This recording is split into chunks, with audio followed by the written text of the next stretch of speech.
Hello, ladies and gentlemen. It's me again, Keith Fleming. We are back. The Daily Fix Show, Fantasy and Frames DFS and betting show is back. I am joined by my brother from another mother, Joseph the Brain Matz. Joe, what's going on? Shoot. I've gone from Spanish teacher to STEM teacher. What is STEM? Am I that dumb? Science, technology, engineering, and math. Although I'm mostly just teaching them about the careers they can pursue if they go further in that, because I do not know anything about engineering. You're saying, look, I can point you in a direction, but don't ask me any follow-up questions because I don't fucking know, okay? Right. It's like, who's Insane Clown Posse? They have that Miracles song where they're like, magnets, how do they work? And it's like, who knows, man? I don't know. Oh man, God bless you. Teaching the future of America is in Joe Matt's hand. I feel good about it. For better or worse. So each week we are going to be here helping you fill out your DFS lineups. We do DraftKings and prop bets on DK Sportsbook. Also have very exciting news that starting this season, we're like the NWO, man. Me and Joe were hauling Nash, and you're wondering who's going to be that third man. We're turning Kevin Tompkins heel. Kevin is one of the coolest guys I've met in this space. I've really enjoyed doing the draft show with him. He had talked about wanting to do DFS, and me and Joe would love to have him. So we're really looking forward. It will be us three together every week. We will be giving you the best value plays on DraftKings for that week. We will be building a multi-entry lineup apiece for you, and then obviously giving some prop bets as well. But we're going to get into week one. We've got a lot of thoughts. DK dropped the pricing, ruined last week for me because I'm a nerd. I immediately started, let me see all the information I can't help yourself. Even though it's last year, so it doesn't freaking matter. But I'm very excited because Jorge said he got us a new intro. We'll hit that, and then we'll get into all this on the other side. What is up, everyone? This is the Daily Fix on Fantasy and Frames. What is up, everyone? This is the Daily Fix Show. What is up, everyone? We are live on Fantasy and Frames. This is the Daily Fix Show.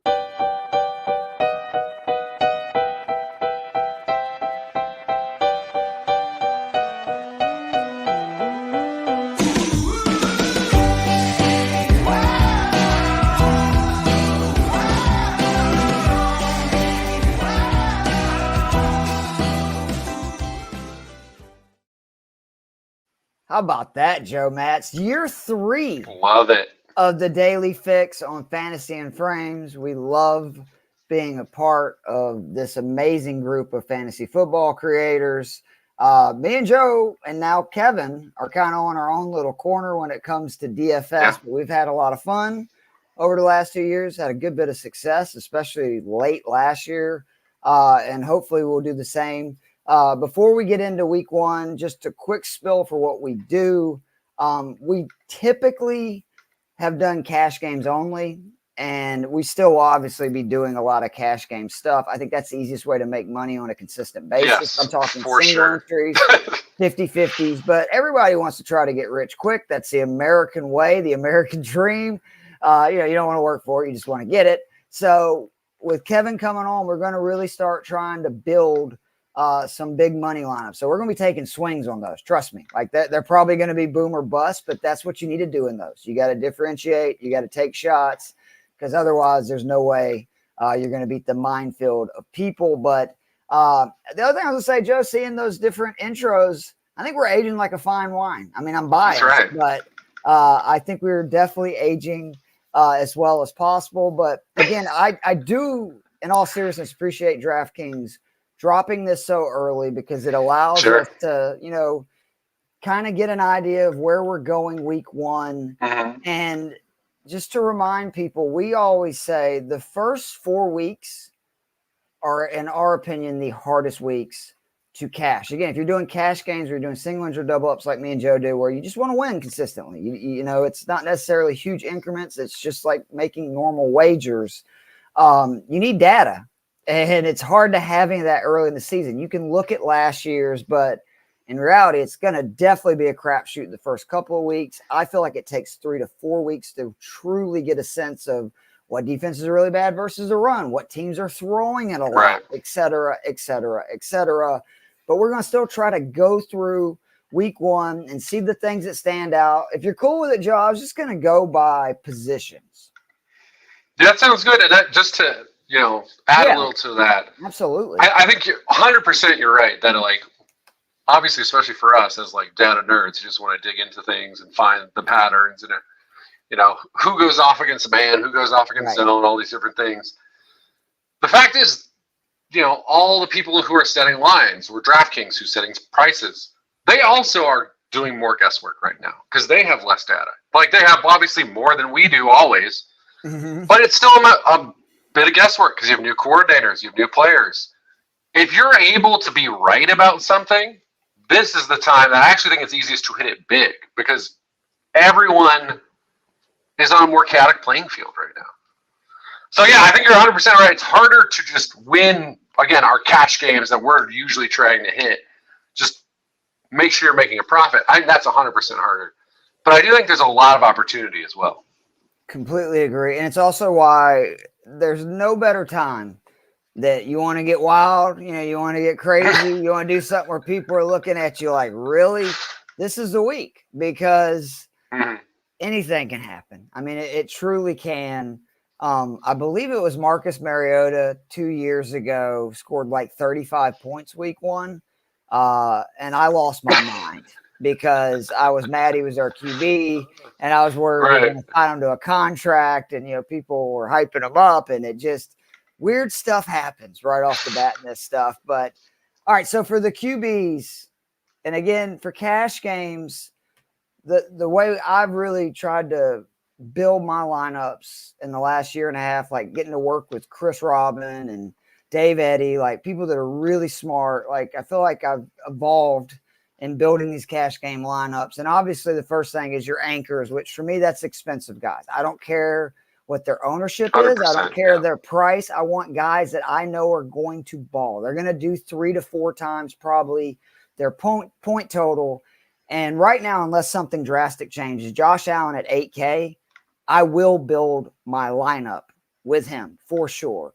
Not to mention what's great about Josh Allen, especially early this year, he's going to be really cheap to stack. So even if it's multi-entries, none of his guys, because you got a tight end's arguably his best target, right? Tight ends are rarely above 6K if they're not, Travis Kelce. And then those receivers are all in that 4 or 5K range this week. So you can really stack him cheaply. He's got a great matchup. He's at home versus Arizona. The Cardinals were awful last year versus QBs. They were 8th in rushing yards allowed to opposing quarterbacks. They were one of the 10 teams to allow 5 rushing touchdowns in the NFL or more to a quarterback, 7th in points per game allowed on DK. And the reason I want to talk about Allen for just a second is I've been surprised to kind of hear people are down on him. And again, just from the standpoint, nobody's saying he's going to be like a bust or anything, but he's right. Of course going to be able to live up to that without Diggs, without Gabe Davis. We'll see if, Gabe Davis, they'll really miss him. It seemed like he was out there a lot of the time. And let me tell you something. Because I'm a nerd and I love doing this kind of stuff. I went back and I was like, let me break down his 9 games, including the playoffs, with Joe Brady last year once he took over as the OC. So 9 games on DraftKings, he averaged 27.3 points per game. At 8K, he needs 24 points with that 3 times number that we're looking for cash. So that's right there a good start. But what it is, he rushed for nearly 50 yards a game in those 9 games, 47 yards per, throwing an extra 11 rushing touchdowns. I mean, that's so many free points. And then, oh, by the way, he threw 14 passing touchdowns. So in the 9 games, which included playing teams like the Chiefs, they had some really good defenses on their schedule between those last, I think it was 7 regular season games and their 2 playoff games. And the dude had 25 touchdowns in 9 games. And I think if you look what Mahomes and the Chiefs did that first year without Tyreek, I think that is what Buffalo's trying to do. Well, Mahomes that year had a career high in yards per carry. and he had a career high in rushing touchdowns. I think that's also Like going that. for Josh Allen. And we'll see what Ray Davis becomes, but James Cook is not really this goal line. Like a lot of great things about James Cook. Use him a lot in the red zone. Well, as we know from his rushing touchdown numbers, not the goal line guy. Yeah, if it wasn't like 20 yards or more, he basically didn't get any. And again, we'll see what happens with Ray Davis, but I think Josh Allen's going to run a lot in the red zone. And I think this offense is going to be very efficient. And I just, again, love at home versus Arizona. Arizona's offense looks like it's going to be better this year. That's good for Buffalo. Yes. They're going to have to keep scoring. So, for me, that was my first takeaway is, man, it's going to be hard for me not to have Josh Allen in cash game lineups week 1. No, I love this call.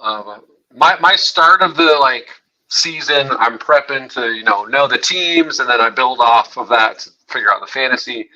I always start off, I'm going to, now FTN, formerly Football Outsiders, where Aaron Schatz and all those guys, they moved DVOA, all that stuff, their almanac over to FTN Fantasy.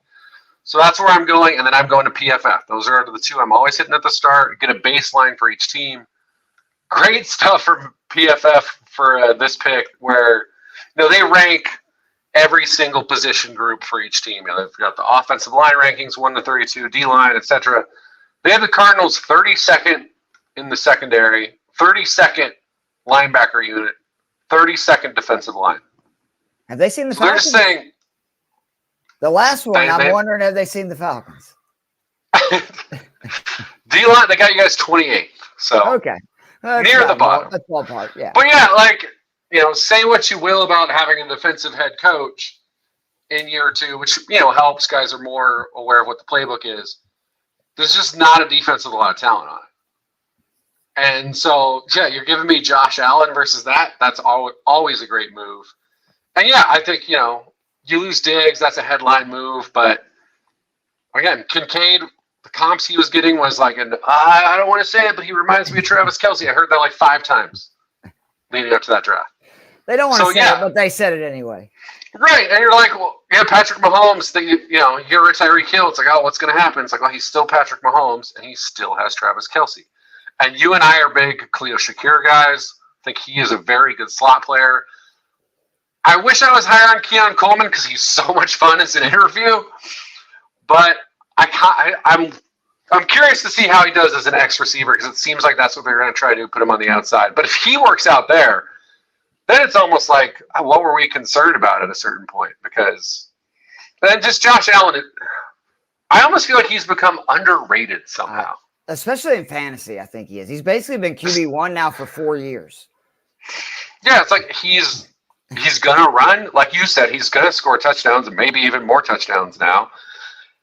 He's going to pass the ball. He's become one of the most accurate QBs in the league, which was something that I think even Josh Allen supporters 3 or 4 years ago. 5 years ago, I'd have been no freaking way. Yeah, probably the player I've been most wrong about in the history of football. For myself. Just constantly of what we thought about him. So good call. So yeah, he's hyper accurate. He's so good at it. He turns the ball over too much. Yes. But everything else, he's as good as anyone who is not Patrick Mahomes. And then, when you come to running, he's better.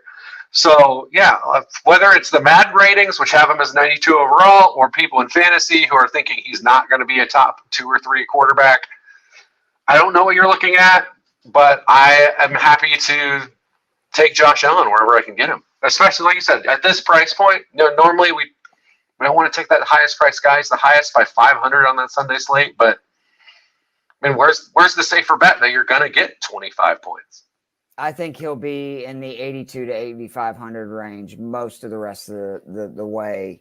And, anytime he's around the 8, 78, 79. All right, we already got a question. Brandon, first of all, thank you so much for listening.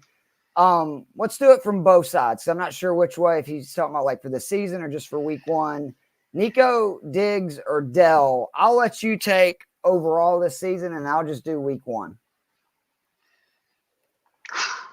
It's a tough one because obviously we've seen how good Diggs can be, but I'm in on Nico Collins. I think you look at what he did down the stretch, and I know Dell got hurt, and obviously that helps and everything. But he's an ascending player. He has the already built-in chemistry with Stroud. I think Dell's, a very good player. I just don't think he has that same overall ability where, I mean, physically those guys are just not in the same, speed-wise, sure, but just overall physicality, they're not in the same stratosphere.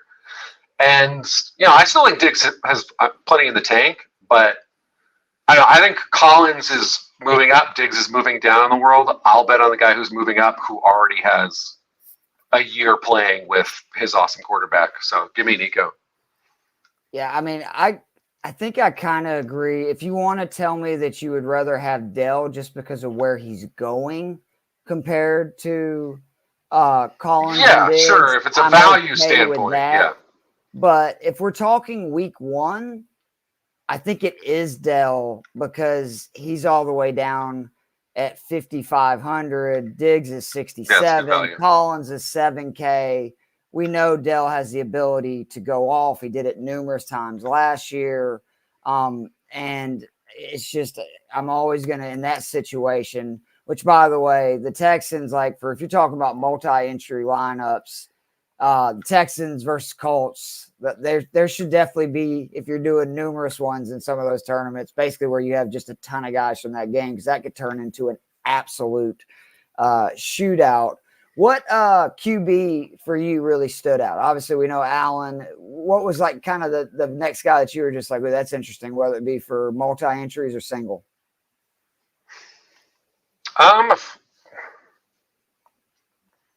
Looking through, I kind of just want to immediately roll the dice on. I know it's a smartly coached defense, but Anthony Richardson, if he takes off from the start, stream value. That price is just going to shoot up. Yep. And again, if we're high on the Houston offense, which we are, then you're figuring, all right, they probably just can't hand the ball off to Jonathan Taylor 25 times in this game.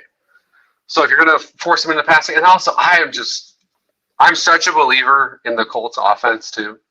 I just think you have one of the smartest play callers in the entire game with Shane Steichen. I've been a Shane Steichen fan since I think before he even got hired by the Eagles, because I know his first season with Herbert sets all those records. I think PFF even called him the best offensive play caller that season. So you've got a genius play caller who kept that team afloat despite all the injuries last season. Gardner and then Zach Moss, doesn't matter. We're still going to move the ball. Right. And then, you got Taylor back, take some pressure off Richardson. You've got a good O-line. I like Josh Downs. Love the Mitchell ad. He's looked great in camp. Yeah. I know some people were out on Mitchell, and I was just like, listen, if he's going to go to the Colts, I'm all the way in. Duke and ball, man. And then it's a perfect complementary receiving group to my mind because, Mitchell's just extreme speed. Downs is kind of the more shifty guy. And then Pittman is just Mr. Reliable. Yep. So, I'm really big, as many people are. I'm not going to pretend like I'm the only person who's telling you Anthony Richardson could be awesome. But, if he goes off week 1, we may never come close to 6,300 again. So, I like that game just overall. It's getting multiple players from that. To your point, the Arizona-Buffalo game, I think there's also some stuff to be had there. Man, this is why I didn't want to talk about it beforehand because, I think our brains have kind of melded together over the years. I'm completely with you. Richardson, 6,300, that's the other play in cash games. To me, if you don't want to do the Allen and spend 8K, you take, basically the sure thing. And Richardson, I get that he got hurt twice last year. And I understand people that are concerned from a season-long deal because of that. Yeah, totally understand. Absolutely. Week 1. Draft a backup QB that you don't hate. Against the defense that last year really struggled with opposing QBs. I think they were bottom 4 on DraftKings.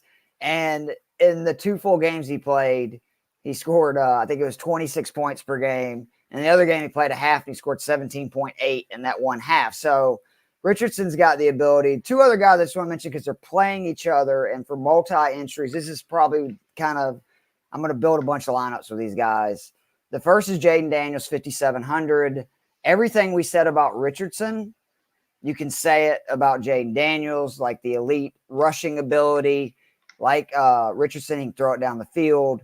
And Tampa Bay last year, I know teams can improve, but they allowed the second most rushing touchdowns in the league to opposing QBs. They were 6th in points allowed to QBs on DraftKings. Big reason they gave up the 3rd most passing yards in the league. It was even worse than I thought. They were 3rd in passing yards allowed. They played Justin Fields, Derek Carr twice, Desmond Ridder twice, Will Levis, Gardner Minshew, Bryce Young twice. 9 of their 17 games were against Fields, Carr, Ridder, Levis, Minshew, and Young, and they gave up the fucking 3rd most passing yards in the league. Not good. I like, again, Jaden Daniels is another guy that 5,700 feels like I would not be surprised if that's the lowest he's priced all year if he goes out and rushes for 70 yards and scores 25 points, which is very doable because you can run, obviously, from the QB position versus Tampa, and you can throw on him. And you know how high I am on Terry McLaurin. He's like probably the biggest guy I'm in on this year with where he's going in drafts in fantasy. I think it's the best steal there is when you look at what he's done. But on the other side, don't sleep on Baker at a little cheaper at 5,600 at Washington, because I said Tampa was bad versus the pass. Washington was a freaking treasure trove. Like, we picked on them to much success. Oh, I always love it when Mr. Scampers is in the room. What's up, Mr. Scampers? They were 1st in passing yards allowed. They were 1st in passing touchdowns allowed. No surprise they gave up the most points to opposing QBs on DK. And even I have to admit, I forgot how much Baker cooked down the stretch. Yeah. If you look at his final 7 games, including the playoffs, he scored 19.8 points or more on DK 6 of 7. In that span of just 7 games, 17 passing touchdowns, 300-plus yards, and 4 of 7. We know Mike Evans is going to catch 1,000 yards and 10 touchdowns because every year I fade him, and every year he just shows me I'm an idiot. I like the way Cade Otton became a real weapon in that offense down the stretch. I like that the Bucky Irvin added to go with Rashad White. You got 2 good pass. And then the big thing for me, and it's why I'm very high on Baker now this season and very high on this guy, Chris Godwin being moved back to the slot full time. Yes. He is going to freaking feast. And DK is PPR. So when we get to wide receivers in a few minutes, I can promise you I'm going to bring up Godwin again. But for all those reasons, I love Baker. And I think this game has all the potential to be a huge shootout. I can just see it in Tampa in front of maybe 30,000 fans. We got a back and forth. So I think you can build lineups on either side of that and potentially do very well in multi-entry, events. I'm all the way with you on Baker again. Yeah, that Washington defense was bad against the pass last year. And obviously they got worse after they traded away both of their edge rushers. Still a very good, interior line there, but man, you're rebuilding the edge.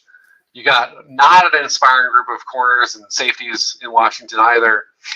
Dan Quinn, obviously a lot of success, but we also, the last game we saw him coach, got absolutely shredded. And then we've also, as you would know as a Falcons fan, his history with his defenses as a head coach is not nearly as successful as his history as just a purely defensive coordinator. So, I've got questions about that defense. Baker rebounded strong. The receiving core is still good. Daniels, I can totally obviously see it. You're talking about a running QB who's, give or take Lamar Jackson. I don't think there's anyone faster at the QB position. The only thing that gives me pause is just it's Todd Bowles against a rookie. And that line. Playing a sketchy line against a Todd Bowles defense. Yeah. I mean, we've seen what Todd Bowles does to Jalen Hurts when Jalen Hurts has an awesome offensive line. Very, very fair point. So this might not be the week that I go in on Jaden Daniels. I'm going to hope that it goes the way that I think it could with that Todd Bowles defense. Maybe get a little even bigger value week. And then son of a bitch, Joe. I like that. Then the following week, it's like, all right, everyone's freaked out. Jaden Daniels looked like a mess, and it's like, all right, well, now that he's not playing a defensive coordinator who's a blitz genius, it might go a little bit different. Real quick, I just wanted to throw this out because, again, we are data guys. Yeah. So back to that Houston Texans question about the receivers there. If people are not in on reception perception, if you have, I think it was $20 for a full year, Matt Harmon over there does a great job breaking down wide receivers. He charts a bunch of their routes throughout the season, looks at where they succeeded, where they didn't, what routes were the most common routes. And then just on a base level, he gives you their success rate against man, zone, and press. Diggs was in the 67th to 76th percentile, man, zone, and press, all three. So solidly above average, all three. Nico Collins, 62nd success percentile against zone. So solid. 94th against man, 96th against the press. So again, you're talking about you're talking about a guy who against man, against press, he is absolutely one of the elite wide receivers. And then on zone, he's not far off from Diggs. And again, zone is something that I think you get better at if you're a smart receiver. So that's just another reason why if we're going season long, you're in your draft and you've got a choice between those two. I'm 100% Nico Collins. All right, running backs. Our philosophy. Like, we have saying that don't spend it on a running back, even for cash games, unless it's CMC, death, taxes, and playing CMC and cash. Literally became a staple last year to much success because he was just worth it. I mean, it's unreal. But outside of that, we like to look for the values at running back because, again, you get the full point PPR. So if you can get backs that catch 3-4 passes a game, their floor is starting much higher than the other guys. And I'm going to go ahead and tell you that I do like a lot of the guys and their matchups up near the top, but it's just like spending on running backs in fantasy football in general. It's just so risky because what if the team gets down bigger? You know what I mean? Like so many things can go That's why wrong. we like the receptions. Yeah. Exactly. It's like I want to have that insurance of, well, even if this game gets out of hand, they're going to be involved. So there's really two guys right now that I'm circling. You can say it's MME or cash. The first is Zamir White. I keep saying to the moon, this dude is a monster. I want to remind people because it's easy to think, well, Zamir White was, I think, like the 3rd round draft pick. He wasn't that great at Georgia, which was pretty good.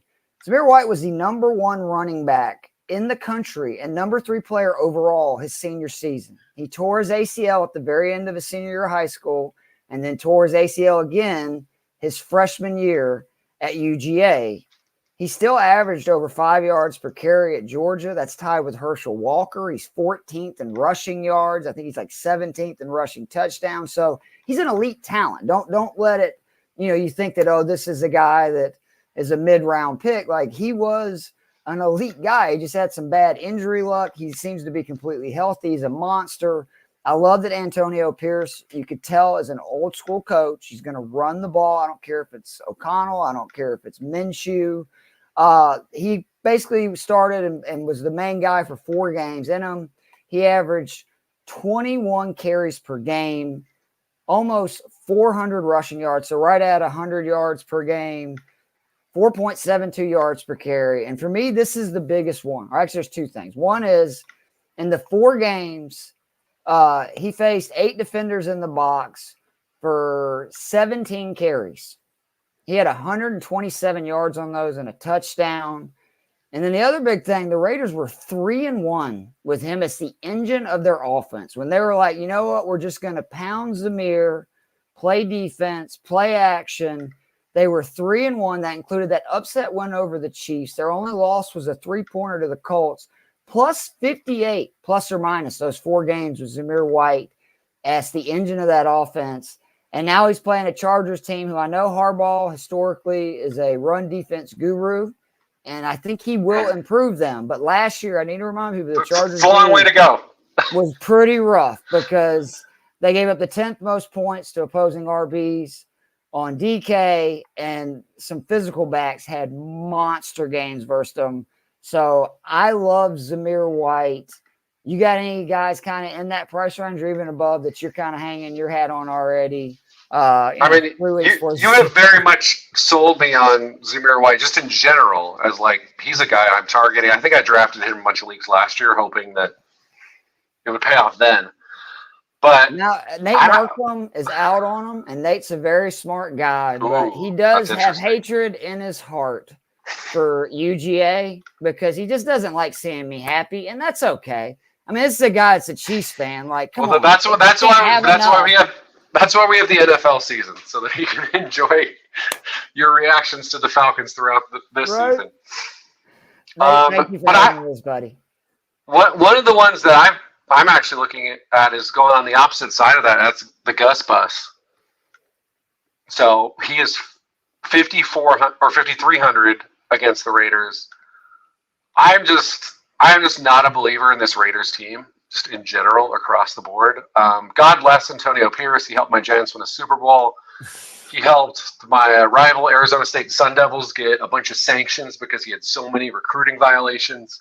If you ain't cheating, you ain't trying, Joe. Come on, it's college. Yeah, that's what they get for hiring a guy who went to U of A as their defensive coordinator.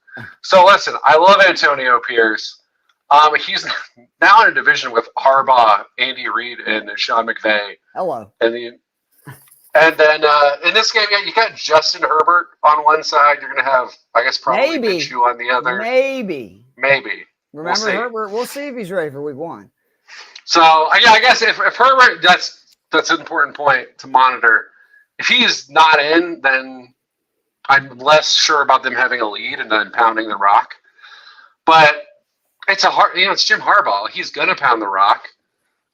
You've got, why am I blanking on his name? Who is the offensive coordinator for the Chargers? He's always been with Harbaugh because he was with the Ravens too. That's right, Greg Roman. Oh God, Greg Roman. I don't know if he'll be able to ever design a pass game to save his life for Justin Herbert's sake. He's gonna run the freaking ball. I hope he does. He is at least minimum top 3 guys at designing a run game. Absolutely. He is, and then you look at those offensive tackles they have now. Oh, my Lord. God almighty. They can do some damage. So, yeah, if you're telling me Justin Herbert's out there, the Chargers, I will then assume, are going to be working with a lead the vast majority of this game. And even when they're not in the lead, they're going to be much, much more run-oriented. And at least right now, I know on the Chargers depth chart, it's J.K. Dobbins behind Gus Edwards. And good Lord, would I love to have a J.K. Dobbins shocking revival season. We're not doing it, Joe. No. But if that is going to happen at all, it's probably going to be later in the season anyway. And yeah, that's like a last pick of your draft type flyer. So yeah, give me the Gus Bus against a Raiders team that I think is going to be on the wrong end of a number of blowouts this season. And just remember that Harbaugh is somebody at Michigan, San Francisco, everywhere he's been, very conservative in the red zone. Gus Edwards is almost like that's what he's there for. Yeah, I mean, like that's almost what they did is like they signed him because they know that when they get close, they're going to hand him the ball. I think he is an immense value right now and like the best ball drafts and stuff I've seen going, because if the Chargers offense ends up being good, I could easily see him doing similar to kind of like what Montgomery did, or I like that comp. Mostert even, like having this just crazy touchdown total. Not obviously, I don't think he's gonna have the rushing yard totals, but I mean, God Almighty, if you're getting a guy after the 6th, 7th round that scores 10 plus touchdowns, you'll take that all day. The other guy that keeps coming up to me is Chase Brown, 5K versus New England. Everybody seems to have an opinion of whether it's Zach Moss, Chase Brown. I think the reason it's so, one side or the other is we all agree whoever ends up getting this gig, look what Joe Mixon's been. It's a good spot. In this all, it's a great spot. And I actually like the new OC. Like I like what the Bengals are going to be doing. I think the offense is going to be even better. I'm still a big believer in Burrow. Like when he's healthy, that he's like one of the 100%. 2 or 3 best QBs in the league, like right up there with Allen and Mahomes. And it's just, first of all, it's very good news that reports out of camp right now is Chase Brown has taken a majority of the first team snaps. Now that could change because we got 3 preseason games. I get that. We've all been tricked before. Looking at you, Trey Sermon. That was the first guy I thought of. I was like, asshole. So many people got burned on that one. Man, there's video of me everywhere telling you, your grandmama, and your dog to draft Trey Sermon. That didn't work out so well. He was 12th among running backs last year in fantasy points per opportunity. That is something I really look at season to season, especially when I know the guy, no matter what. Like if you still think Moss is going to be the number 1 back, okay. He's still going to get more opportunities than last year. And it's very good news that he did so much with the ones that he had. He had a 24% juke rate last year. and a breakaway run of 9.1%. Now, again, he only had 60 touches, so it's a small sample. Yeah. But everything screams, if this guy gets the ball, good things are going to happen. I think the Bengals are going to throw it more than they have historically the last few years. And if you've watched the Bengals, there's nothing more frustrating to see them run it 1 yard right up the middle with Joe Mixon on first down over and fucking over again. When you have Chase, Higgins, like all these guys, I like, the Burton ad. I don't think that's going to be the case this year. And at 5K, especially if we find out in the next 3 weeks, he is going to at least get the first crack at being the starter. I think that's an immense value, and I wouldn't mind playing him cash games. I'm definitely going to have him multi-entry either way, even if he's the second guy, because he's a pass-catching back. He's a speedster. He can put up big points with not a lot of touches. No, yeah, that's what do we have? A question here. Love Chase. Nate, see? That's what Zach Moss is garbage. Nate, do we need to do like the Zach Morris? Zach Morris is trash. Do we need to do a Zach Moss is trash video? Wow. Some different stats like and stuff put with it. We might need to get on that. What is there any other bats? Because when we get to obviously closer week 1, we'll go through all these guys. Right. I'm completely. And we'll do our actual picks, locking it in for sure. Yeah, and we, but outside of that, man, to me, it's just I don't like spending on these guys. Again, the other guy that I keep looking at, I get that, is Tajay Spears at 5,100. I know Chicago was better against the run down the stretch. That's what I was going to say too. Is Spears, just because just from that Senior Bowl, I think we were immediately like Spears pilled, where we were all in on Tajay. But again, you look the same stats you were just talking about with Chase Brown. Juke rate 26.3%, and he didn't have, obviously playing with Derrick Henry, he didn't have massive usage, but he did do enough to qualify and player profiler. So that juke rate was the 4th best in the NFL. And his breakaway run rate of 7% was the 5th best. Again, to your Chase Brown point, his was 9.1%. So if that had been high enough to qualify, you're talking about outside of Devon Achane, that might have been the 2nd, 3rd best rate. Pretty sure the juke rate would have been top 10 too. Yeah. So, yeah, you're talking about another guy, very explosive, strong pass catcher. So, again, you fall behind in this game. If it so happens that the Bears have finally, lifted the demons, they have the quarterback for real, and it's all going to change. Which I'm relatively optimistic that it will. If that's what happens in this game, all right, Tajay's probably still out there, and he's going to catch like 6 passes in the second half. So, yeah, Tajay is definitely a guy that I'm looking at in this lower range, which, is where you and I are generally going to be eating throughout the season.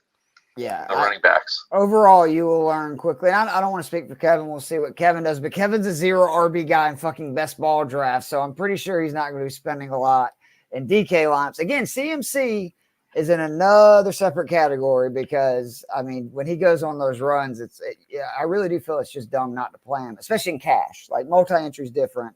The wide receivers, one of my biggest soapboxes so far this summer is I am just baffled by the people dropping Justin Jefferson in their wide receiver ranking. If you want to say CeeDee Lamb belongs in front of him, I'm not going to argue that. I personally disagree. I would rather have Jefferson, but I completely understand the Lamb. I'm sorry. I don't understand the Tyreek Hill. I don't get the Jamar Chase. I think Jefferson has every bit of upside those guys does, and I think he has a much higher floor. And let's just go through it, okay? He's 8,400 at the Giants. I said that I've got 2 anchors pretty much locked in for the cash game week 1. One of them was Josh Allen, 8K. This is the other one, Justin Jefferson at 8,400. He played only 10 games last season. I think that's what people are getting confused about. Again, I'm a nerd. I love doing this. I went back and looked at it. If you take away the week 5 game where he was injured, and then you take away his first game back from injury, where I think he only played like 40% of the snaps. In the other 8 games, he averaged 11.3 targets per game, 7.87 receptions, just under 130 yards per game with 5 scores, and right at 26 points per game on DK. That's impressive in itself, but this is why I'm like, it doesn't matter who his freaking QB was. The first 4 weeks with Kirk Cousins, 135 yards per game, 28.3 points per game on DK. That would be, right, unquestionably the best wide receiver in the game. Yes. So say you think McCarthy or Darnold, I hope you don't think Darnold, but either one of them can do, what Cousins did. Fair enough. The last 4 games with Mullins and Hall, a dip, but very slight, 119 yards per game and just at 24 points per game on DK.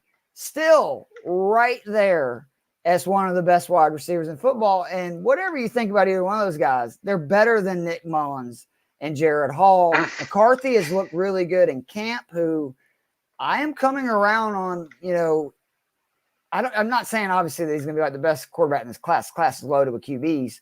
I think he's the most ready to succeed right now, even over Caleb Williams. Like, he's just the most ready from playing under Harbaugh. Like, Harbaugh played in the NFL. He's had so much success with all these different QBs. Do you think as far as week 1 goes, though, do you think there's much chance it's going to be McCarthy? I do, just because of what is coming out of camp. I don't think that O'Connell is going to, wait if he thinks McCarthy, if it's really close, or McCarthy just flat out, outplays Darnold. But outside of that, say what you want about Darnold. He's never had really a chance. The Jets teams were trash. The Carolina team was trash. And now all of a sudden you got Jefferson, and the other thing about Jefferson too, that I keep telling people about for best ball and in drafts, Addison's in trouble. So who knows what's going to happen. And Hawkinson's not going to be back to week 7, week 8. He's going to get peppered with targets. And I don't think the Vikings D is going to be very good. They're in a division that has stellar offenses across the board if Caleb Williams is well this year. So that's 6 games that are going to be shootouts. I don't get it. But Justin Jefferson, like, he's a lock. I don't care if Darnold, whoever, at 8,400, I'm going to play him. He's the 3rd most expensive wide receiver, and he has the best matchup because, no offense, Joe, your Giants were not great against the pass, and they really struggle versus number 1 wide receivers, and Justin Jefferson is the number 1 wide receiver. Yeah, I'm pretty sure both times 2 years ago that the Vikings played the Giants, I was pounding the table for Justin Jefferson. And if I remember right, I think we actually did okay in the playoff game. Oh, yeah, a huge game in that game, yeah. So it's like Justin Jefferson against my Giants. Yeah, I'm going to strongly agree with you there. We have 1st-round pick, top corner, but he's in his 2nd season. One of our safeties is going to be a rookie, and he's probably going to be the best safety by the end of the season on this team. So, yeah, there's a lot of opportunity. All you have to do is be able to protect for 3 seconds, and Justin Jefferson will eat. I'm also with you. I think he's the best receiver in football. I know that Tyreek Hill just got named the number 1 player in the NFL on the stupidest shit countdown. In the history of mankind. I appreciate the players not going QB, not just automatically locking in Mahomes, even though the guy you have number 1 gets traded, and the QB goes, okay, I'm going to go win twice the amount 2 of Super Bowls. I did with him. And he's not better than him. Get the fuck out of here. So on some level, I appreciate not just going QB automatically, but yeah, I'm like, I don't even think he's the best receiver in football. I understand the argument. He was probably going to break the Justin Jefferson's yardage record, but I just think Jefferson's a more complete guy. He's played in less, I think, spectacular offenses. Say what you will about Tua, he's accurate, and you're clearly in an elite system there. And before that, he played with Mahomes, where, to your point, Justin Jefferson's getting it done with Nick Mullins when he has to. So, yeah, I'm all in. Justin Jefferson is the best receiver. He's the 1st receiver. Again, regardless of that QB situation, he's probably going to be my 1st receiver taken if I have the chance to. But guy I'm really looking at, again, we talked about his quarterback previously, Mike Evans, 7,300 against Washington. Again, it's guesswork. You have new coaching staff. Obviously, if you're a Washington fan, you will hope that this changes. But again, according to FTN's charting from last season, who gave up the most yardage to number 1 wide receivers? Why, it was the Washington Commanders at 103 yards per game. No one else was above 89. They were all 14-yard difference. And then, once Mike Evans do so well, he goes deep. Number 1 in air yards last season. Number 1 in deep targets last season. Only 2 teams were worse in DVOA on deep passes than Washington. It was Arizona and Tennessee. So you have the 30th ranked defense against deep passes. The worst one against number 1 wide receivers. And you have Mike Evans at a very reasonable price. And again, if you're pairing him with Baker, it's actually super cheap. So yeah, Mike, if I'm any lineup, right? Again, I also am with you on like put Godwin in the slot. He's going to be so much more productive. But for this matchup, sign me up for Mike Evans, especially in any lineup where you're going Baker. You got to have Mike Evans. Yeah, I like multi-entry lineups, and I will have ones for week 1 where I have Evans, Godwin, and Baker as basically my double stack. I just think there's so much sense in that. Godwin's, I think, averages almost 2 more receptions per game when he lines up predominantly at the slot compared to on the outside. And they flat out said they're going to just put him back in the slot. And to back up on top of Washington being awful, Baker's first games with Evans last year, first year out of the gate, he had 17 receptions for 297 yards and 3 touchdowns. So if they did that without really having much chemistry, and there are already reports saying the chemistry between Baker and Evans in training camp has been evident, is the word by Rick Stroud, another great reporter, really going on a limb with his analysis of what he's seen at camp. There's a lot of other guys in this expensive range that go at it, but I'm not going to talk about any of those because starting at 5,900, it's just a fucking treasure trove week 1. Starting with your boy Malik Neighbors, I talked about Minnesota also awful versus the pass. I have already seen 2 different times reporters from Giants camp talking about the difference in the way the offense looks when Neighbors is on the field with Jones and when he is not is outrageous. I am on the record saying I think Neighbors is the best receiver in this class. It's not a knock against Harrison Jr. It's just I think Neighbors is like that dude. I love everything about him. When he was on Hard Knocks and they were like, and what would you do here? And he'd say, score a touchdown. Like, come on. How can you not like that from a receiver where he's like, oh, and even Dabo had to be like, well, yeah, I mean, obviously. But so obviously I mentioned Godwin, 5,800, great matchup, moving to the slot. Yep. But again, Terry McLaurin, I am so high on this dude this year. I don't want to go through the QBs because it makes me throw up my mouth a little bit every time I do. But just Google the 11 QBs that have thrown to Terry McLaurin the 5 years he's been in the league. The last 4, he has not missed a game. He has had at least 70 receptions, 1,000 yards, and 5 touchdowns. And again, Jaden Daniels on passes of 20 yards or more. I know it was college, but he proved he can throw it down the field. I think McLaurin is going to have just a monster year, and I cannot believe he's still going around wide receiver 31 in fantasy drafts. I'll keep taking him. So y'all keep sleeping on him. Christian Kirk, another guy, 5,500. Zay Jones and Ridley are gone. Very good news for Christian Kirk, and we'll get into Evan Ingram in a minute when we get into tight ends. 65% of the red zone targets last year went to those 2 receivers that are now gone, Zay Jones and Calvin Ridley. The one thing that has not been great about Christian Kirk and Evan Ingram in Jacksonville is they are not targeted in the red zone. I'm not saying they're going to get a huge pie, but they're going to get an increase. Like it's just 60% it's gotta go are up. gone, and the other option's a rookie. They're going to get targeted more in the red zone. If they catch a few more touchdowns, both of them have huge potential this season. Miami is such a good offense that they could get up big and Jacksonville's just fling. That's good for Kirk. Or at times, Miami's secondary was really suspect. So that's 2 different ways. We mentioned Dell, and then I got to bring him up. My boy Ladd's 4,700. If you've been listening to me run my mouth on Fantasy and Frames over the last now 6-7 months, I've been a Ladd guy from really his second year at UGA. When he ran that 4.39, it absolutely shook me. I thought he was just an excellent route runner. I didn't know he had that kind of speed, like legit burner speed. And all reports out of camp are, I mean, there's people that work the Chargers beat saying 100 receptions. I'm even saying it's a Ladd lover. Wow. Pump your brakes a little bit. But I do think he's going to have a monster season. And if Herbert plays week 1, especially in multi-entry lineups, I'm going to have a lot of Ladd. I mean, do you see what I'm saying about like this 5K range where maybe it's a week, you spend up at tight end, spend up at QB. You can obviously put a Jefferson or a Lamb or whatever in at flex if you have all these guys. But I mean, I could start 3 of those guys and be happy with a lot of lineup and builds.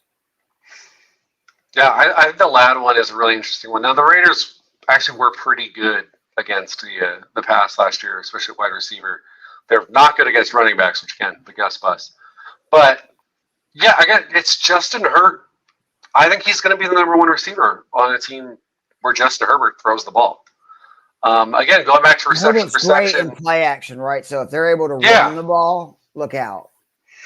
I mean, probably the biggest issue that I want to see how it plays out. So obviously, week 1, you're rolling the dice. Is that again going back to reception perception for the rookie wide receivers looking at their last college season? Now, McConkey over the 80th percentile against man and zone, but then against the press, 8th percentile. That's 8 single digit. So awful against the press. So considering the usual heavier setup to a great Roman offense, how much is Ladd playing? Can they hide him somewhere even when they're not in 3 wide? That's the thing I'm interested in because I think they're going to use him in motion a lot. That's what UGA did. They moved him in motion a lot like what they did with Cooper Kupp early in his career. And then that way it's so much harder for them to put their hands on him. Because Josh Palmer I think is fine. I think he's a guy where if he's your number 2, I'm like that's okay. If he's your number 3, I'm like all right, that's good. I don't think he's remotely what you want to be your number 1. Quentin Johnson already feels like a loss, although receivers sometimes bounce back. And then DJ Chark, we've seen plenty of. We know what he is. It's not good. So Ladd McConkey, I'm all in on buying him season long. I do think there's some value here. And then again, the safer bet is going to be tight end, but Shakir and Coleman 5,100, 5,000 or against Samuel. I don't hate Samuel either. Yeah, no, that's totally fair. Again, none of these guys are expensive, and Josh Allen is, to be fair, a QB where you actually don't ever have to stack if you don't want to, because you might get 2 rushing touchdowns and none of it matters. But when you can stack for cheap, and again, like you said, I think that Arizona offense is going to be pretty good. So that just creates more opportunity for these guys. All right, 2 quick other ones, then we'll move on to tight end, and then we'll get out of here. We're not going to do defense this early. I am very intrigued by, again, for first week, take your shot, Johan Dotson. All the things I said about McLaurin and Daniel's ability, Tampa Bay struggling with wide receivers. Dotson could have a big bounce back. And a guy that I'm very high on this season in general, and I think people are sleeping on, is Josh Reynolds with Denver at Seattle. He was a really good wide receiver. Yeah, he was important for them. And especially if Bo Nix starts. To any Jared Goff fans out there, I'm sorry to do this, but they're going to have to do with Bo Nix a lot what they do with Goff, where they're going to have to move him, protect him, get rid of the ball quickly. And that's where Reynolds really thrived. And I know a lot of people are high on all these other guys. I think Reynolds may end up being the best wide receiver in Denver. Seattle was really bad versus wide receivers last year. I think that's got real boom potential. And then finally, your boy Wan'Dale Robinson, 4,100. You have, I know, a little bit more stats. What did you say it was? He averaged, it was like 7 targets, right, for the games that he's played, like at least like 60, 70% of snaps or something? So if I remember right, I know I saw this in a tweet a few weeks ago where someone looked at, he tore his ACL, I believe, early December 2 years ago, so 2022. And so if you just looked at, I think it was like the 5 games he played last year that were over a year out from the ACL tear, because obviously, now we have like our medical miracle guys who are like ready to go after like 8 months, but most guys, you're not you're not usually fully back year 1. But if you just prorated his like last 5 games, it was essentially, if you prorated that out for the whole season, it was the same as why am I blanking on his name? Who is the little anti-vax white receiver who used to play for the Cowboys? Beasley. I've actually heard that a lot. It's the same That's offense. Right. Yeah, that it's like, because again, Beasley was in that Dayball offense. in Buffalo, it was the same as peak Beasley season. 33 targets, 24 receptions the last 5 games. So, yeah, I think there's a very good chance he's a guy who's going to see – I don't want to overrate it because, it's the Giants offense. Who knows what will happen. Yeah, but it's DraftKings, right? Like, these are the kind of DraftKings plays we love where he's going to have a very high floor and potential to go I think he's going to get 70-plus receptions this season for 800 yards or so. So, again, considering we're getting that full PPR, that's a guy who can be valuable in these lower price ranges. The other thing I'd say is New England's playing Cincinnati. And none of the New England receivers are going to be expensive. Like, I know Demario Douglas is questionable. It seems like he should be able to go week 1. I really liked him in the draft. I liked that pick. So I'm very much in on the Polk play. 3,900. Yeah. And what's the other rookie? They have 2, don't they? I believe it's Javon Baker. Yeah, because I know I can't remember one of the guys. He dropped into the 4th or 5th round, so that would explain why he's. And they're reportedly both Polk and Baker made their mark through the first 6 training camp practices. This was about 3 or 4 days ago. Remember, Bourne recovering from a knee injury. Right. Limit him. Devontae Parker's no longer there. Especially if Douglas is gone, one of those 2 guys at that price probably needs to be maybe in cash game. Yeah. We'll get to that obviously by the time we get there. But yeah, if we're assuming Cincinnati's going to be back to normal Cincinnati, not what we saw for most of last season where Joe Burrow didn't look right. So if that happens, then New England's in catch-up mode for most of this game. And, you're just going to have to pass. So when you're in that situation and every receiver on the team is under 5K, it can be good to throw one of them in there. Completely agree. All right, tight end, and then we'll get out of here. I am so high on both McBride and Kincaid this season. Yeah. I'm not touching them in cash this week because you can go down to 5,500 and get the 4th most targeted pass catcher in the NFL last season. Now with that team losing Calvin Ridley, who was heavily targeted, Zay Jones, who was heavily targeted, and Evan Ingram for cash games is just a treasure trove because, again, extremely high floor. Like extremely high floor. He's going to get you 10-plus points. And then down the stretch, I'll admit I forgot about it. His last 6 games, 23.2 points, 9 receptions, 82 yards. 32.5 points, 11 receptions, 95 yards. 18.5 points, 10 receptions, 95 yards. 12.6 for 60, 23.9, 10 for 79. Oh, by the way, he scored 4. All 4 of his touchdowns in that 6-game stretch. And again, 60% of the red zone targets are gone from last year. I can't spend for McBride or Kincaid when Ingram's at 5,500, especially for cash. Just can't do it.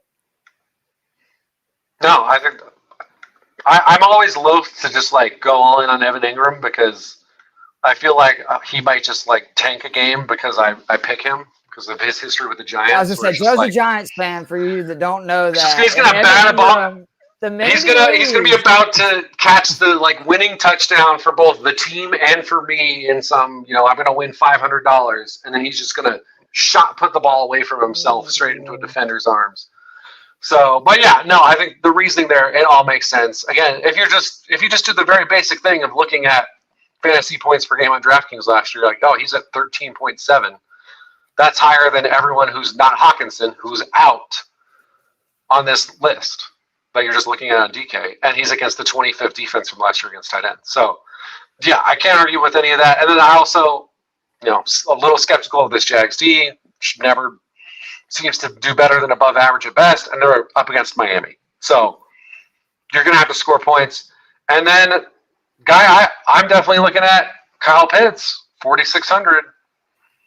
Against a Steelers defense that was not great against tight ends. And then, if you dig into Kyle Pitts, still number 1 in air yards last season, still number 1 in deep targets. What was the big problem? 34th among tight ends in red zone targets. 5 across the entire season. Danu Smith had more. Fuck you, Arthur Smith. But Arthur Smith, the guy who refused to ever target Kyle Pitts, ever run a play designed for him, he's now going to be on the other sideline in that game. So, yeah, we're getting Kyle Pitts, blank slate, away from Arthur Smith. Unless there's something where it's like, oh, his knee looks wrong again, that comes out the next 3 weeks. Otherwise, it's the all opposite, in. Joe. That's what I'm hearing too. There is nothing but reports out of camp that Looks he looked better than ever. like rookie year Kyle Pitts, who I need to remind people, with a washed Matt Ryan, set rookie records that have been around for tight ends for 60 years. And then people want to say he sucks because he got saddled with Marcus Mariota and Desmond Ridder. Good fucking luck when you're a down the field pass catcher. I went to the Falcons scrimmage last night and practice. He looked unbelievable. And what I loved, and you're going to love this, a lot of motion. Almost every play. Yes. Free snap motion. And what was so great about seeing Zach Robinson's ability is that motion led to either Drake London or Kyle Pitts being one-on-one, typically with a smaller defender, and they were just they're grown man. I think people forget Pitts is like 6'4", London 6'5". If you have a QB that can throw the ball, those are big targets. And then the other thing with Pitts is just they're going to play him at wide receiver. They've already said, like, they're not just going to line him up. They're going to flat out, which Arthur did not do. He just didn't. He kind of refused to. A lot of people are frustrated, especially when we had stretches where the wide receivers could not do it. Nate, you son of a bitch. Technically, it did feel like a loss, Nate, because if you'd have seen the way the number one defense looked against both the offense ones and the offense twos, let's just say I've got more concerns about the Falcons D this year, but I am more confident than ever that they're going to score points. Bijan looked great. Algier looked great. And I'm serious. London and Pitts look like different pass catchers that I'd never seen. And it's because whether it was Cousin or Penix, it was guys that could push the ball down the field where both of them excel at. So I'm completely with you. Nate asked a very good question because Tyler Conklin is really moving up draft boards. I got to admit, because there's some really smart people in the draft show that are pretty high on him and where he's going. I like him. I will say for week 1, though, we have to wait. I don't know if they had the single game lineups out. Unfortunately, they're not. I guess they're either the Sunday night or Monday night game. So they're not part of the main slate. So I don't have pricing for them, at least not in this one. But overall, I think especially early in the season, Conklin, like I know this because of, DK, he has some monster games. And this is by far the best quarterback he's had, no matter what you think of Rodgers with his age or whatever. Conklin, I mean, it's the best guy he's got. So just a few other tight ends, and then we'll get out of here because I know we talk forever. Hunter Henry versus Cincinnati. Yes. Cincinnati was awful versus tight ends. 30th on DK in points allowed. If Hunter Henry stays healthy, I think he's a sneaky top 5 tight end this year. I really do, because whether it's Drake May or Brissett is a pro QB. He's not going to take a lot of risks. That's good for Hunter Henry. And if it's Drake May, I think they're going to try to rein him in at least early, get rid of the ball quick. We see it all the time with these rookie QBs. Who are their best friends? The running backs in the flats, the tight ends over the middle. Either way, Hunter Henry, and as much as I laughed at Hunter Henry's 50 years old or whatever he is, I think it's like his 9th or 10th year in the league. When he's healthy, he puts up points. So I love that. And to your point, we think Cincinnati's going to be good on offense. Yeah. We think New England's not. This is a dream scenario for DK, right? I'd love for in this game, the Pats get way down, and I'd have Ramondre Stevenson and Hunter Henry in my lineup and just watch them catch a gazillion garbage points because they count exactly the same. It's the real ones. I can confirm that. Another guy, let me ask you, because I'm curious. In or out on Noah Fant this year? Ooh, Noah Fant. Because he's facing the worst defense in the league versus tight ends this year, Denver week 1.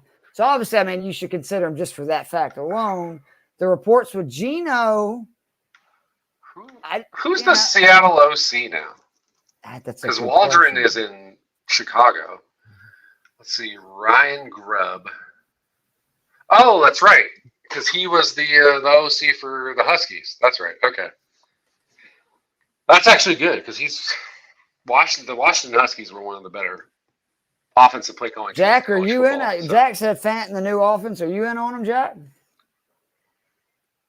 Because I like him for where he's going. Like I've been K-Dot has been the guy in best ball drafts and stuff that I'm taking around this range. And Yeah. I got to admit, the more I've thought about it, Fant has, I think, a higher ceiling. Yeah, I think so. A much lower floor. Which, also that. But you know what I'm saying? It's yes. I mean, just look at. I'm in late second tight. I do like that. Yeah, I'm with you, Jack. I mean, just look at Fant's last 3 games last season, where it's a 0, a 10, and a 0. So yeah, it's a roll of the dice, absolutely. But yeah, in that matchup, it could be one worth taking. And then probably again higher floor, lower ceiling when we're looking at that line this week's lineups.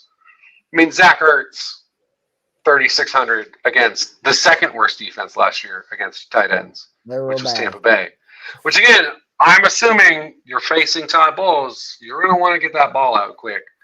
So, you know, are you going to get a 20-point game from Zach Ertz? Probably not, unless you get some real touchdown luck. But you might get, 6 catches for 50 yards, and you got 11 points for a guy who cost 3,600, and now you've got money to spend elsewhere. So how do you feel about N'Keal Harry being a tight end this year for Minnesota? Because we know that's an offense that peppers tight ends. Hawkinson's going to be gone. He's 2,500 week 1. Any interest, or would you go with Munt? I think Munt's still there. How much is Munt? Munt is 2,900. Munt would be the guy. He had double-digit points. So that's actually going to be the last. Munt. He's 2,900 at your Giants who struggle versus. I'm going to have to see multiple Vikings beat writers talking up N'Keal Harry before I start believing in N'Keal Harry. What's funny though is I read that several times. People joking that if he played tight end, we might, we might could get somewhere. But unfortunately, he's a wide receiver. I mean, I guess it's how big is he now? I mean, he was never small. Right. I don't know, but I'm like, if he put on any weight, he's just gonna be slower. So I'm like, that's a fair, doesn't have speed point to give. It's a shame that doesn't work out that way, where you gain weight and get faster. Let's see if I can. I would be much faster than I was 10 years ago if that was true. So. So they still have him listed as 225. Okay, so he's just bigger. Yeah, I was going to say he's basically the same guy. They're just calling him a tight end. Actually, I was showing his draft where he was 210 then, so he's put on 15 pounds, okay. Basically. I don't know. Again, this is shoot your shot week. I'm not going, hey, everybody. Yeah, if you want to go for it. Pivoted to Johnny Munt. He costs nothing. So, yeah, if someone wants to roll the dice there, go for it. I'm a full-on doubting Thomas when it comes to N'Keal Harry. I'm going to have to see it to believe it. I think that's fair. And then just one other name I'll throw out there because Jorge has got me excited about this guy. And I think Washington's offense is going to be particularly sneaky good. Tampa Bay, 31st versus tight ends last year. Again, that game is the sneaky shoot up. You're going to see Washington, Tampa, and go, yuck. And I get that. Both of those teams scored points last year. Both of those teams gave up a shitload of points. So building multi-entry lineups, I do like that, trying to get as many combos as possible, in the 150 max entries at $5 or 12. But Sonata at 2,700 because there's a good chance Washington, Daniel Say has a rough first half. Tampa Bay's rolling because Washington's secondary is still bad. Again, that's great news. And DFS, if you got a bunch of Washington guys and they're down 17 points early in the second half because it's just chuck. Yeah, as long as he's on the field enough, I like that, which, again, guesswork week 1. I like that play a lot. I think, for me, he was I think they took him as the number 2 tight end in that draft, and I think that was correct. I think he was the second best tight end in this draft. What 2 of the things you want to look at when you're looking at tight ends coming out is what's their short speed, like that 10, 20-yard splits, and then do they break tackles? And Sonata does both. He's quick in the short game. He breaks tackles. So, I wouldn't be surprised at all if second half of the season he is the number 1 tight end in Washington, and he's the guy that we're routinely bringing up in November, December. Well, I think that's it. I mean, we went for an hour and 10 minutes, and we're 3 weeks away from setting an official lineup. But it's the first time. We gotta go hard. What you guys get from us. Seriously, we appreciate all of y'all being here. We're very excited, serious about adding Kevin to the mix. I got to know Kevin personally this year from doing the draft show. And honestly, it was like an honor for him to be like, hey, man, I want to get more into DFS this year. If you need anybody to come on sometimes, I'm like, dude, Jorge was like, what do you think about Adam? I'm like, fuck yeah, let's go. Yeah. So we're going to be building every week. I think we're going to do Friday nights. Don't quote me on that. I think it's Friday nights. It'll be the three of us. We will definitely do our favorite value plays. Remember last year we did 4K and under because that's big. We will be giving a multi-entry lineup for DraftKings. And then through DK Sportsbook, we also usually give 4 to 5 individual props or parlays as well. Because again, the data and stats that we lean so much in, I can say the same for Kevin because I got to know that with him. Through doing the draft show, I do think there's a real opportunity with some of these like 2-3 leg parlays. Like if you don't get greedy, which is the hardest thing in gambling, and I get it, trust me, I've been there. But like last year when I was very disciplined about only doing single entries, only doing double ups. I mean, I had about a 6-7K run over 3-4 weeks, and it took a long time. I was only up a few $100s through 10 weeks, but I stayed with the program. I didn't start getting into these because it's like winning the lottery in these multi-entries. I'm not saying that it's not worth trying because people win the lottery every day. Right. Someone wins. Somebody's going to win, but it's just so much harder. And if you're truly trying to make money, it's just like with gambling. I'm sure people tell you the same thing. Don't do a 10-team parlay. The reason they'll give you these unbelievable odds is because they never hit. It's like impossible. So right. There's a reason you hear about it when someone hits it. Exactly. So, but we hope to guide you to a lot of winners this year. As I always say, we can obviously not guarantee that our picks will be we'll do our best. Like we've had a pretty good record, over 3 years of doing this. But I do promise you, and I can say this for Kevin as well, that we at least give enough data, logic, and reason behind the plays that there's a case for it. And that's what we're trying to do. And we also know that the people listening to this are smart. If you're listening to this, you're obviously in the weeds of it. You love this stuff. And we're just trying to give you as much information as possible because you got just as good a chance as we do of making the right decision with it. So we try to do the homework for you. That's kind of the goal of this show. But we appreciate everybody being here. We're obviously ecstatic to be back with Fantasy and Frames for the third year, which, man, I'm getting old. And, I love doing this show with you, and I'm really looking forward to adding Kevin this year. And once we kind of get going, I think we're going to bring in some Frames people to do some guest spots. So a lot of fun stuff to come. We appreciate all the support. Please be sure to subscribe to Fantasy and Frames on YouTube. Just hit 1,000 subs in less than a year. Really impressive stuff. We'd love to hit 2,000, by the end of this season. Same thing. Follow them on all social media platforms. Follow my boy Joe. He's not like me. He won't whore himself out on Twitter, saying, look at me, follow me. But he's a great follow. Seriously, one of the smartest, coolest dudes I know. He's Joe E with that extra E, Matt's M-A-T-Z. You can follow me at Keith Fleming. But we got a lot of fun stuff coming this year. We're looking forward to it. We appreciate all you guys being here with us. And trust me, we will talk about this again before the first week of the season. But for Keith and Joe, this has been the Daily Fix Show, the DFS and Gambling Show on Fantasy and Frames. We'll see you guys. Peace.